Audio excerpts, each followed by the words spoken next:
하나님 말씀 보겠습니다. 오늘 우리가 묵상할 하나님의 말씀은 요한계시록 14장 1절부터 5절까지 말씀입니다. 제가 하나님 말씀을 봉독하겠습니다. 또 내가 보니 보라 어린 양이 시온산에 섰고 그와 함께 14만 4천이 서 있는데 그들의 이마에는 어린 양의 이름과 그 아버지의 이름을 쓴 것이 있더라. 내가 하늘에서 나는 소리를 들으니 많은 물소리와도 같고 큰 우레소리와도 같은데 내가 들은 소리는 검은고 타는 자들이 그 검은고를 타는 것 같더라. 그들이 보좌 앞과 내 생물과 장로들 앞에서 새 노래를 부르니 땅에서 속량함을 받은 14만 4천 밖에는 능히 이 노래를 배울 자가 없더라. 이 사람들은 여자와 더불어 더럽히지 아니하고 순결한 자라. 어린 양이 어디로 인도하든지 따라가는 자며 사람 가운데서 속량함을 받아 처음 익은 열매로 하나님과 어린 양에게 속한 자들이니 그 입에는 거짓말이 없고 흠이 없는 자들이더라. 아멘. 지금 우리는 요한이 하늘 무대에서 본 7가지 환상을 이제 차례대로 살펴보고 있습니다. 지난 시간까지 이제 4번째 환상 내용까지 쭉 살펴보았죠. 오늘은 제5, 제6 환상 내용을 살펴보도록 하겠습니다. 제5 환상 내용은요, 예배를 주제로 하는 환상입니다. 요한은 제5 환상에서 예수 그리스도께서 시온산에 이마에 하나님의 이름과 어린 양의 이름을 쓴 14만 4천 명의 무리와 함께 서 있는 것을 목격하게 돼요. 14장 1절 말씀 한번 같이 볼까요? 또 내가 보니 보라 어린 양이 시온산에 섰고 그와 함께 14만 4천이 서 있는데 그들의 이마에는 어린 양의 이름과 그 아버지의 이름이 쓰여져 있었다. 여기서 예수님과 함께 이마에 예수님과 하나님의 이름을 쓰고 시온산에 서 있는 이 14만 4천의 무리는 도대체 누구를 뜻하는 것일까요? 물론 14만 4천 하면 신구약 시대에 구원받은 하나님의 백성의 총수를 얘기하는 거긴 하지만 여기서는 그 이마에 어린 양의 이름과 그 아버지의 이름이 쓰여져 있다라고 명시되어 있잖아요. 계시록은 계시록 당시의 사람들을요, 이마에 666의 짐승의 표를 받은 자와 그 이마에 하나님의 이름을 받은 자로 구분하고 있잖아요. 666은 뭐라고 그랬어요? 네로 황제를 지칭하는 숫자라고 그랬잖아요. 그러니까 666의 표를 받은 자는 누구예요? 로마 황제를 주로 고백하며 신으로 숭상하는 자들이에요. 그러면 이마에 인을 받은 자들은 누구예요? 이들은 순교를 각오하고 로마 황제 숭배를 거부하면서 오로지 어린 양 예수 그리스도를 주로 고백하는 초대교회 성도들을 뜻하는 거예요. 그러니까 여기 지금 시온산에 서 있는 14만 4천은 뭐 구원받은 하나님 백성의 총수라기보다는 더 구체적으로는 주 1세기 로마 황제 숭배교를 거부하면서 그 믿음을 인내로 믿음을 지켜나가는 초대교회 성도들을 뜻한다라고 보시면 될 것 같아요. 그런데 그들은 지금 주와 함께 시온산에 서 있잖아요. 그럼 시온산은 어디를 말하는 걸까요? 뭐 여러분 잘 아시는 대로 시온산은 어디예요? 예루살렘 성전이 세워져 있던 예배의 처소잖아요. 근데 지금 그 시온산에는 예루살렘 성전이 완전히 파괴되고 없어요. 그러니까 이 시온산은 예배의 처소를 말하는 거예요. 지상에서의 예배의 처소. 근데 초대교회 성도들의 예배 처소는 어디입니까? 카타콤이에요. 그러니까 여기서 지금 시온산은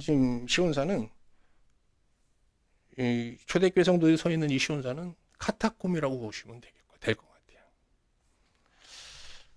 그러니까 요한은 제5 환상에서 초대교회 성도들이 주와 함께 하나님을 예배하기 위해 지금 카타콤에 서 있는 광경을 목격하고 있는 거예요. 그러면 이들은 이 카타콤에서 초대교회 성도는 어떻게 예배를 드리고 있었을까요? 여러분 한번 상상해 보세요. 여기에 지금 카타콤이라고 생각하고 이 초대교회 성도들이 카타콤에서 어떤 모습으로 예배를 드렸을까요? 지금 그들의 상황은 로마 황제를 신으로 주로 고백하지 않는다는 이유로 재산을 약탈당하고 가족을 잃고 정말 너무 세상에 완전히 가장 비참한 끄트머리 자리에서 가장 비참한 지금 상황에 있잖아요. 이런 사람들이 예배 자리에 나와서 드리는 예배는 어떤 모습이었을까요? 자기의 비참한 상황을 막 하나님 앞에 아뢰면서 울부짖으면서 눈물로 하나님의 도움을 구하는 좀 애절하고 어떤 슬픈 예배, 이런 예배가 상상되지 않습니까? 그런데 우리의 예상과 달리 초대교회 성도들은요, 그 카타콤에서, 그 비참한 상황 속에서요, 카타콤이 어디예요? 지하 무덤이잖아요. 그 속에서 새 노래를 부르면서 기쁨으로 하나님을 예배하고 있었어요. 아주 큰 기쁨을 갖고 예배 드리고 있었던 것이죠. 14장 3절 보겠습니다. 그들이 보좌 앞과 내 생물과 장로들 앞에서 새 노래를 부르니 땅에서 속량함을 받은 14만 4천 밖에는 능히 이 노래를 배울 자가 없더라. 이들은 새 노래를 부르면서 하나님을 기쁨으로 섬기는데, 그러면 그들이 부른 새 노래라는 어떤 노래일까? 근데 원어에는 새 노래라는 말은 없고 그냥 노래라고 돼 있어요, 사실은. 그냥 이건 새라는 거는 이제 의역한 거예요. 근데 이 노래는 아무나 배울 수 없어요. 어떤 자격이 있어야 부를 수 있는 노래예요.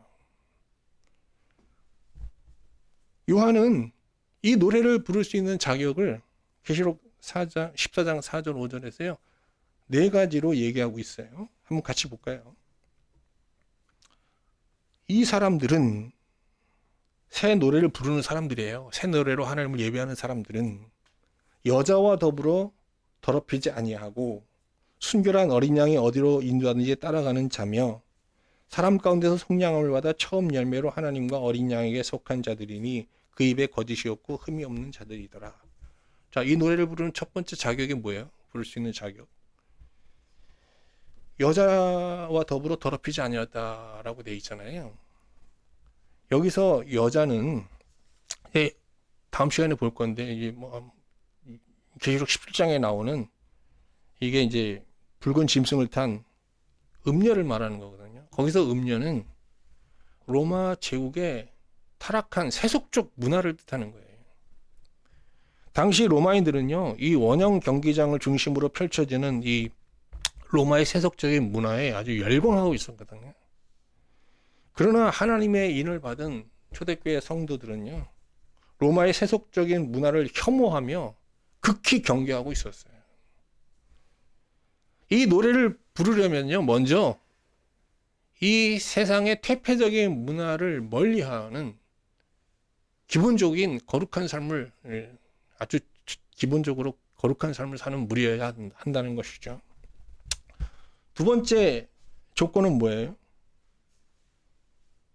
그들은 순결한 어린 양이 어디로 인도하는지에 따라가요. 왜? 그로부터 예수 그리스도부터 속량함을 받았기 때문에. 속량이 뭔가 하면요, 노예를 값으로 사는 값이에요. 싹이에요. 우리는 예수 그리스도를 믿기 전에 죄의 종으로 살았잖아요.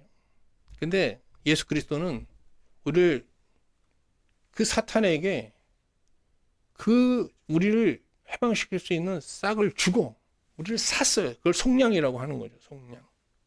그래서 우리는 어떻게 해요? 새 주인을 맡게 된 거예요. 우리 주인은 이제 누구예요? 예수 그리스도인 거예요.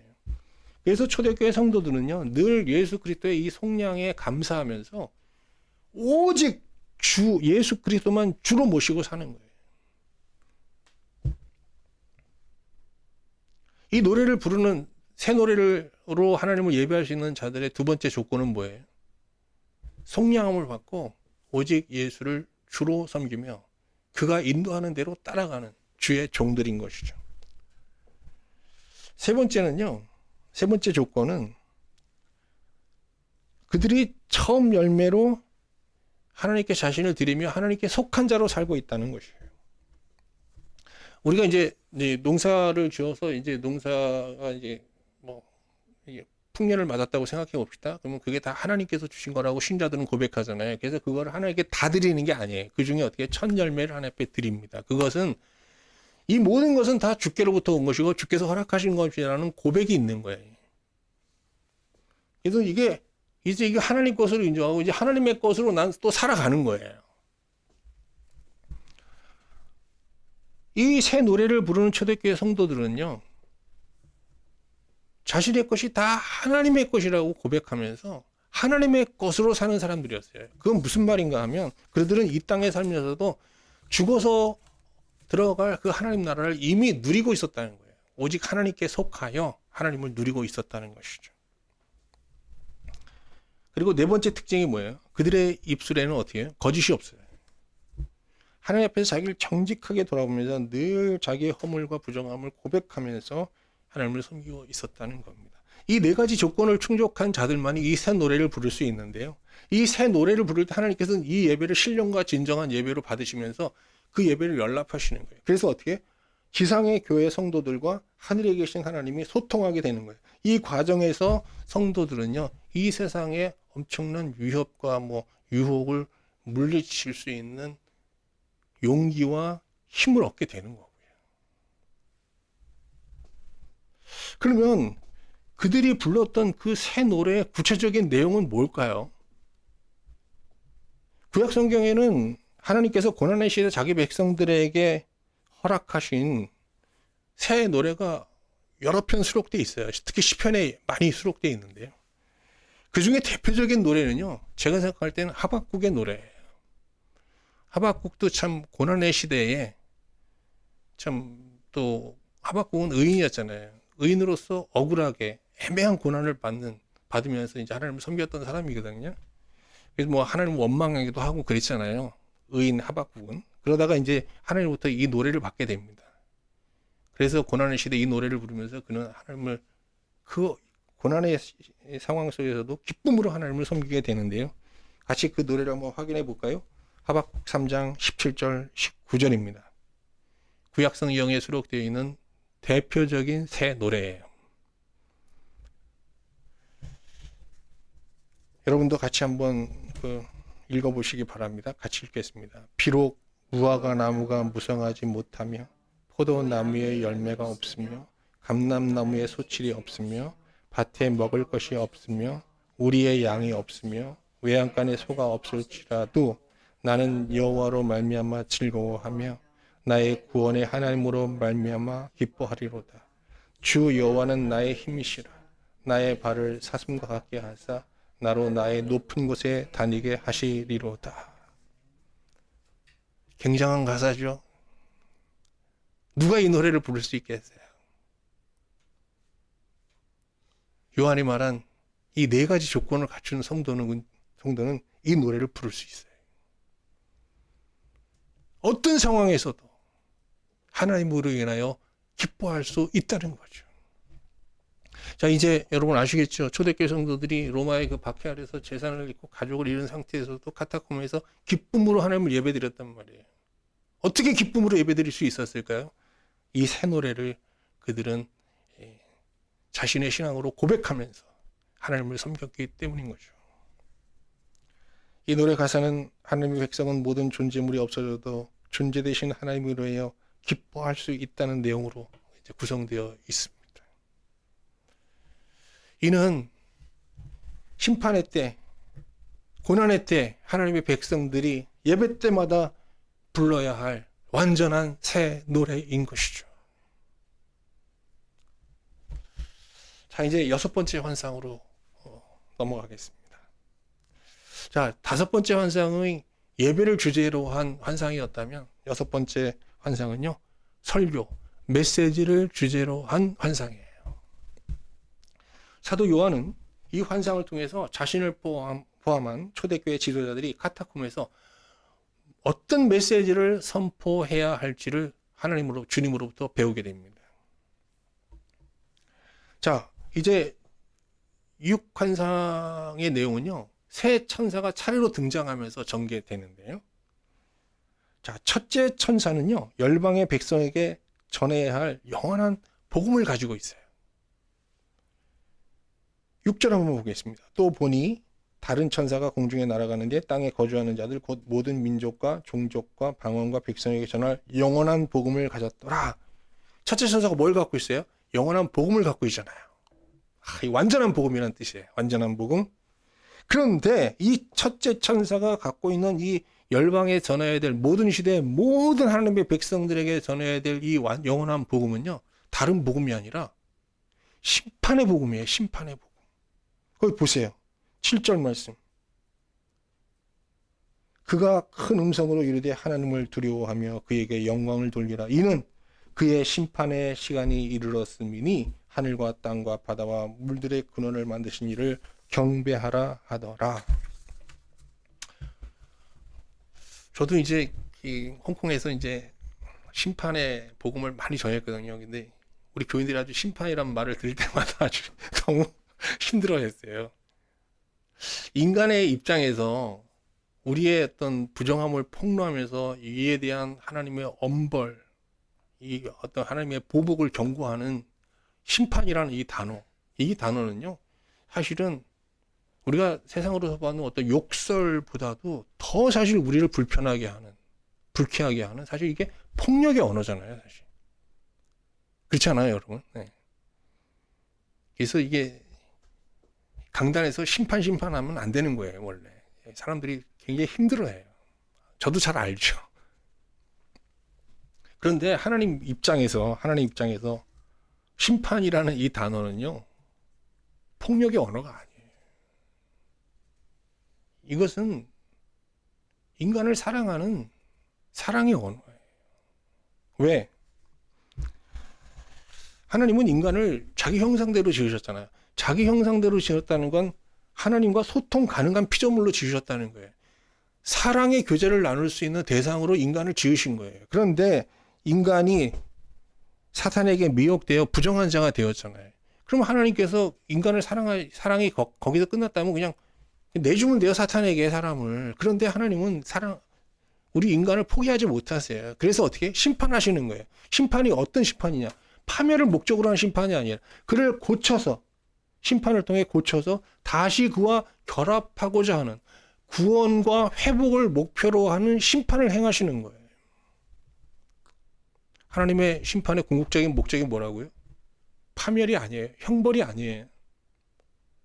회복과 구원인 거예요. 그러니까 심판이라는 단어는 우리 입장에서는 폭력적인 언어일지 모르지만 하나님 입장에서는 뭐예요? 사랑의 언어이고 사랑의 호소인 거예요. 회초리를 들고 계시죠, 하나님은 한 손에. 근데 뭐라고 그러세요? 너 죽어가 아니라 돌아오라요, 돌아오라. 제발 돌아오라예요. 왜 그렇게 돌아오지 않냐고 호소하시는 거거든요. 심판의 회초리를 드시고.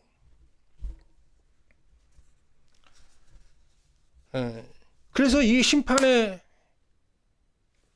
이 복음을 하나님의 사랑의 호소로 듣는 자들은 구원을 받게 되는 거예요. 그러나 이 심판의 말씀을 듣는다고 해서 모든 사람이 또 구원에 이르는 것은 사실은 아니죠. 왜? 이 심판의 말씀을 다 통으로 다 들어야 되거든요. 근데 이 심판의 말씀의 어떤 부분은 정말 이렇게 심판의 내용으로 되어 있지만 어떤 부분은 회복과 구원을 약속하잖아요. 그런데 많은 사람들이요, 이 심판의 복음에서요, 이 심판의 부분, 듣기 불편한 부분을 제하고요, 듣고 싶은 내용만 간추려서 들어요. 그럼 이건 어떤 복음이 되는 거예요? 이건 사람의 입맛에 따라서 이렇게 재단한 하나님의 복음은 하나님의 복음이 아니라 이건 사람의 복음이고 하늘의 복음이 아니라 땅의 복음으로 전락하고 마는 거예요. 이 시대에 이런 복음이 한국교회 안에 정말 흉행하고 있는 거죠.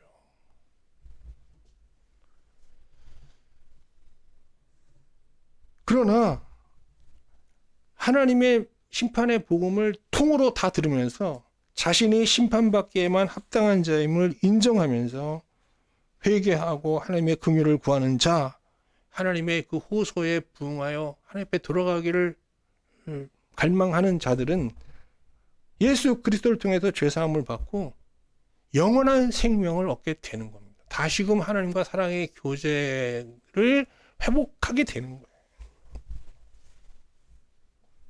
그러나 심판의 말씀을 인위적으로 재단하며 말씀 앞에서 자신을 방어하고 하나님의 공의를 저버리는 신자는 사실은 영벌의 심판을 받게 되는 거죠. 요한은 첫째 천사를 통해서 진정한 복음, 영원한 복음이 무엇인지를 깨닫게 됩니다. 그리고 지도자들이, 이제 교회 지도자들이 카타콤에서 이 심판의 복음을 재단하지 않고 통으로 그대로 전해야 함을 깨닫게 된 것이죠. 자, 이제 둘째 천사가 등장합니다. 둘째 천사는요, 아주 간단한 메시지를 선포해요. 8절 말씀 볼까요? 또 다른 천사 곧 둘째가 그 뒤를 따라 말하되 무너졌도다 무너졌도다 큰 성 바벨론이요 모든 나라에서 그의 음행으로 말미암아 진노의 포도주를 먹이던 자로다 하더라.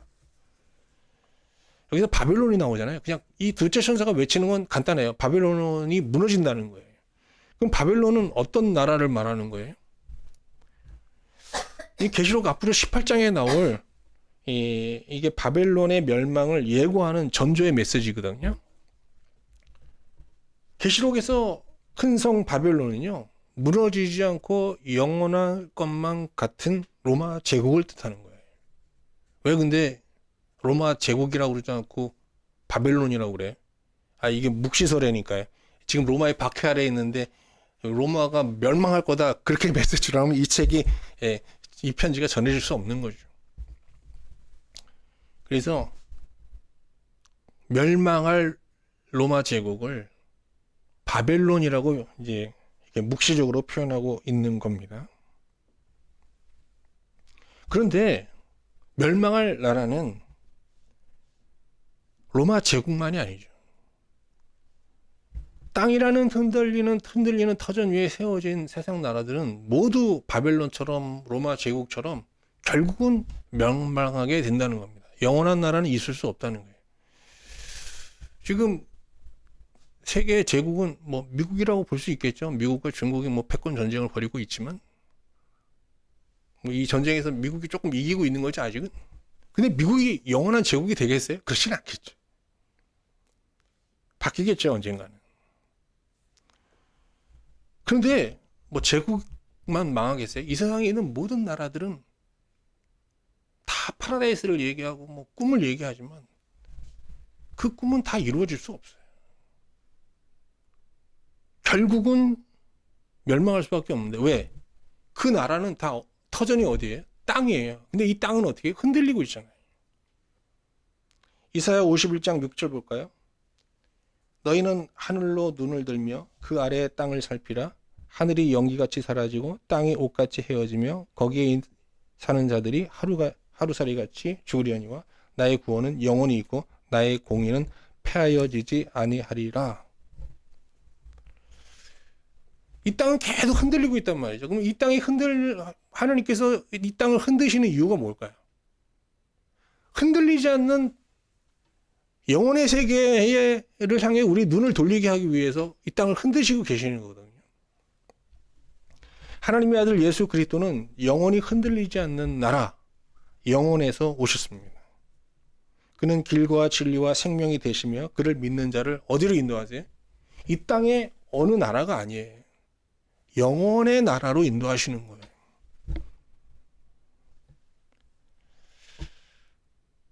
그런데 사람들은 한사코 그 세계를 보지 않잖아요. 오직 이 해 아래에 있는 이 땅만 보고 살잖아요. 그러니까 하나님께서 어떻게 해요? 이 땅을 흔드시는 거예요. 지금도 뭐 트르키에, 시리아에 지진이 일어나고 또 세계 곳곳에서 크고 작은 전쟁이 계속 일어나고 있잖아요. 이 세상 나라는 불완전한 나라다, 영원한 나라가 아니라는 계속 말씀하고 계시는 거죠. 결국 마지막 날 이 지구라는 세상 나라는 진동으로 없어지게 될 거예요. 그래서 땅 위에 있는 모든 나라는 다 소멸될 겁니다.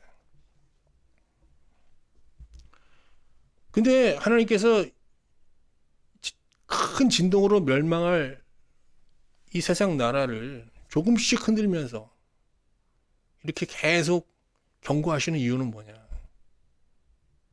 해 위에 있는 영원한 나라, 흔들리지 않는 나라를 바라보고 소망하며 살라는 거예요. 복음을 통해서 어떤 진동에도 흔들리지 않는 영원이라는 완전한 토대 위에 세워진 하나님의 나라를 약속받고 누리고 사는 신자들은요, 참으로 복된 자들인 거죠. 그래서 히브리서 기자는 이런 복을 받은 자는 어떤 상황에서도 두려워하지 말고 오직 하나님만 두려워하면서 기쁨으로 하나님을 섬겨야 한다라고 말합니다.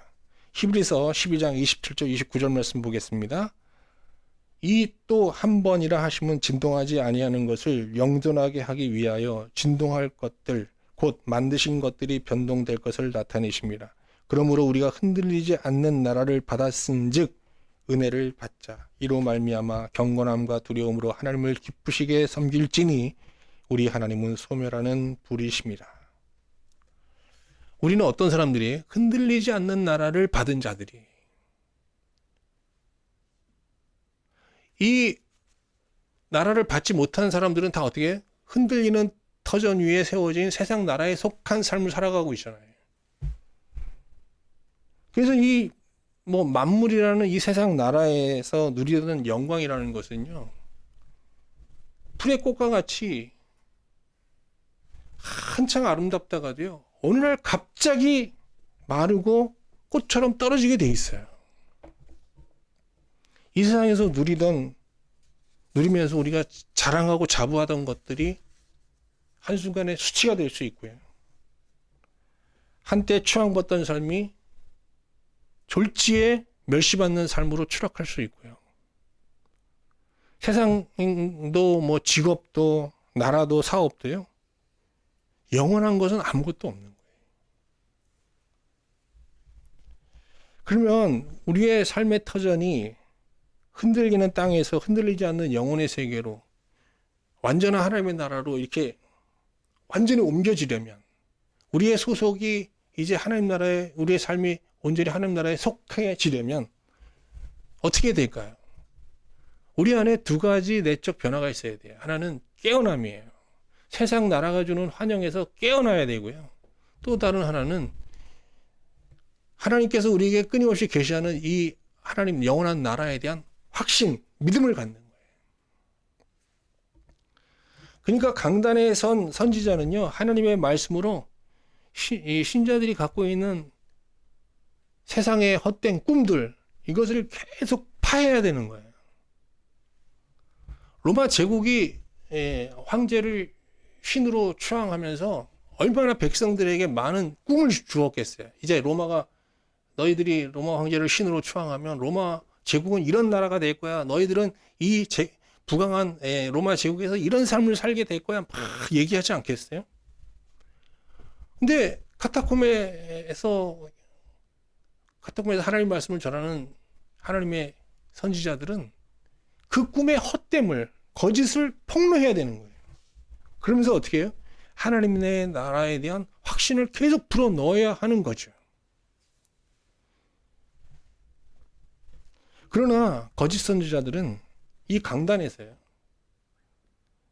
그들이 하나님의 말씀으로 파해야 될 세상 나라의 꿈을 오히려 부추기고 강화하는 세상에 속한 설교를 선포하고 있었던 것이죠.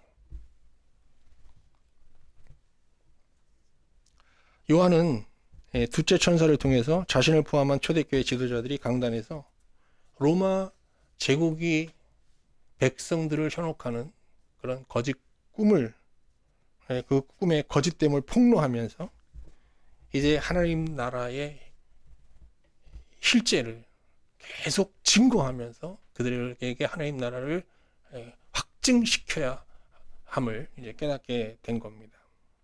자, 이제 셋째 천사 내용을 보겠습니다. 셋째 천사는요, 누구든지 짐승과 그 우상에게 경배하고 그의 표를 받는 자는 불과 유황에 던져질 것이다 라고 외칩니다. 한번 9절 10절 보겠습니다. 또 다른 천사가 곧 셋째가 그 뒤를 따라 큰 음성으로 이르되 만일 누구든지 짐승과 그의 우상에게 경배하고 이마에나 손에 표를 받으면 그도 하나님의 진노의 포도주를 마시리니 그 진노의 잔에 섞인 것이 없이 부은 포도주라. 거룩한 천사들 앞과 어린 양 앞에서 불과 유황으로 고난받으리니. 셋째 천사는 1년의 심판이 집행되는 이 세상 속에서 성도들이 인내로서 믿음을 지켜나가야 된다라고 선포합니다. 12절 볼까요? 성도들의 인내가 여기 있나니 그들은 하나님의 계명과 예수에 대한 믿음을 지키는 자들이니라. 근데 이때 하늘에서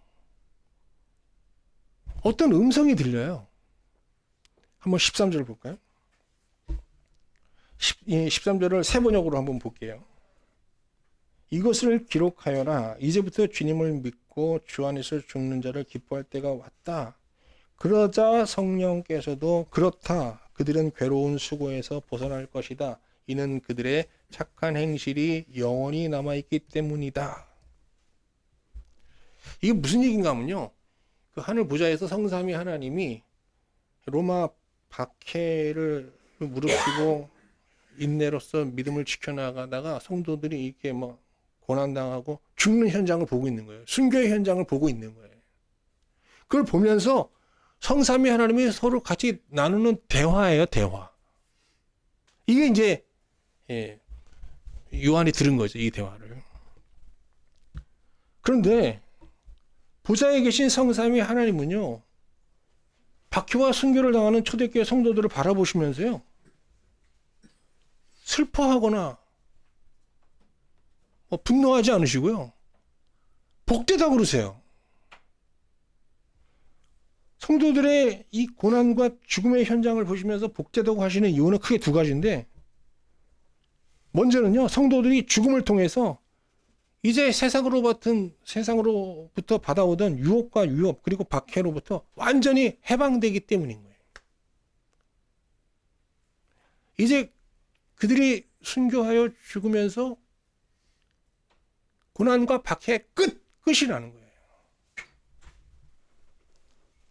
성삼위 하나님이 성도들의 죽음을 복되시다고 얘기하는 또 다른 이유는, 주와 함께 죽은 성도들은 이후에 세상에서 겪던 그의 비천한 삶을 완전히 마감하고 이제 영생이라고 하는 고귀한 삶을 어떤 제약도 없이 풍성하게 영원히 누리게 되기 때문인 거죠.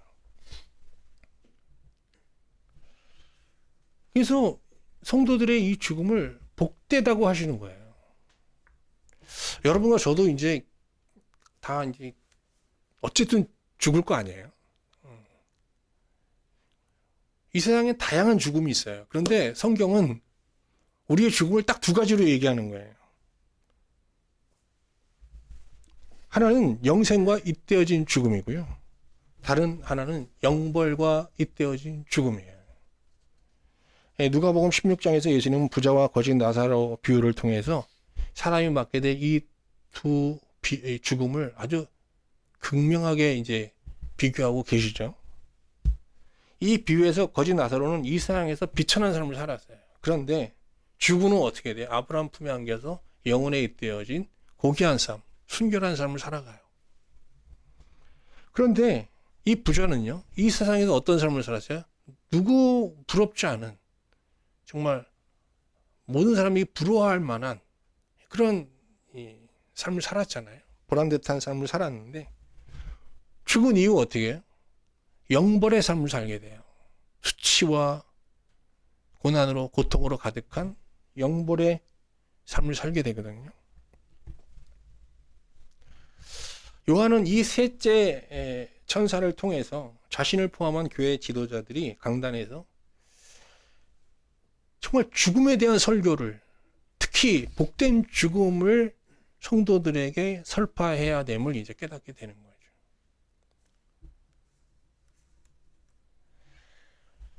거예요. 여러분은 오늘 이렇게 요한이 하늘 무대에서 본 7개 환상 중 이제 제5, 제6 두 환상을 이렇게 살펴보았는데, 이 두 환상을 이렇게 쭉 묵상하면서 여러분 어떤 생각을 하시게 됐나요? 이 두 환상이 다루는 주제는 예배와 설교잖아요.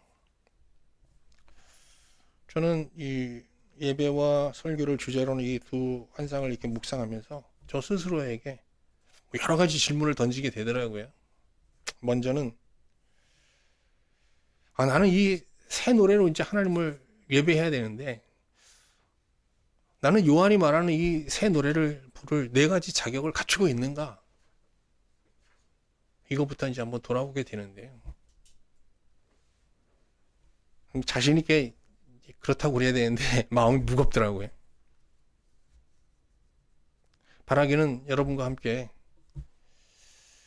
정말 이게 이 자국 요건을 우리가 갖추고 정말 늘 하나님 앞에 새 노래로 예배하면서 우리의 몸은 이 땅에 있지만 그 영혼이 하늘 보좌로 이끌려 하나님과 교제했던 요한처럼 우리의 영혼은 자유롭게 하나님의 보좌를 오르락 내리락 하면서 하나님과 신령한 교제를 나누면서 이 세상에서 우리의 믿음을 끝까지 지켜나가는 하나님의 인을 받은 14만 4천의 무리로 하나님을 섬길 수 있기를 소망하게 됩니다.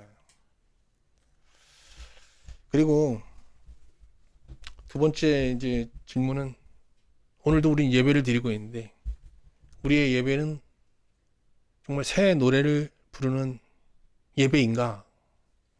하나님이 받으실 만한 신령과 진정으로 드리는 참된 예배일까? 라는 질문입니다.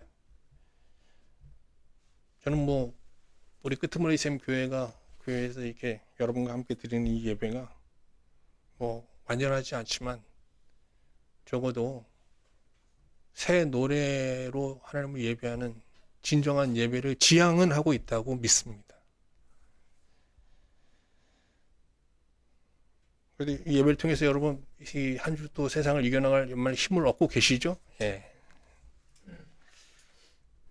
세 번째는 나는 이 심판의 복음을 인위적으로 재단하지 않고 정말 통으로 전하고 또 받아들이고 있는가 하는 것입니다.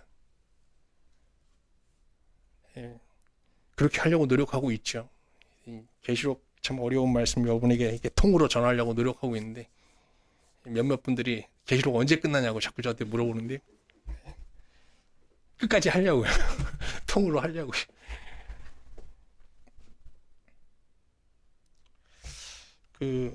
네 번째는 이제 우리가 정말 하나님 나라에 온전히 속한 자라면 이 세상이 주는 환영에서 깨어나야 되잖아요. 이 세상이 주는 꿈이라는 게 뭐예요? 요새 말로 하면 대박이잖아요. 사람들이. 그래서 저도 이제 화물 기사들끼리 이렇게 카톡하면 서로 인사가 그래요. 오늘 대박 치세요. 대박 내세요. 근데 무슨 화물 일을 하면서 무슨 그렇게 대박이 날 게 있겠어요, 여러분. 세상은 자꾸 대박의 꿈을 꾸고 로또의 꿈을 꾸게 하지만 이거 헛된 거잖아요, 사실 솔직히. 여기서 깨어나서 정말 하나님이 주신 완전한 꿈, 반드시 실현될 그 꿈을 바라면서 살아야 되는데 이게 성경이 말하는 소망인 거죠. 여러분, 우리 같이 예배하면서 이 세상이 주는 대박이라는 환영의 꿈에서 깨어나서 정말 하나님이 주시는 완전한 소망을 바라보면서 남은 인생 살아갈 수 있기를 바랍니다. 마지막 서로 던지는 질문은 죽음에 관한 것입니다. 나는 어떤 죽음을 맞게 될 것인가? 여기에 실패가 없어야 되는 거죠. 우리는 반드시 영혼에 잇대어진 죽음을 맞아야 됩니다. 이 땅에서 좀 우리가 많은 실수와 또 많은 허물을 갖고 살 수밖에 없어요. 그러나 죽음만큼은 실수해서 안 돼요. 죽음만큼은 반드시 영원에 잇대어진 복된 죽음을 맞아야 하는 것입니다.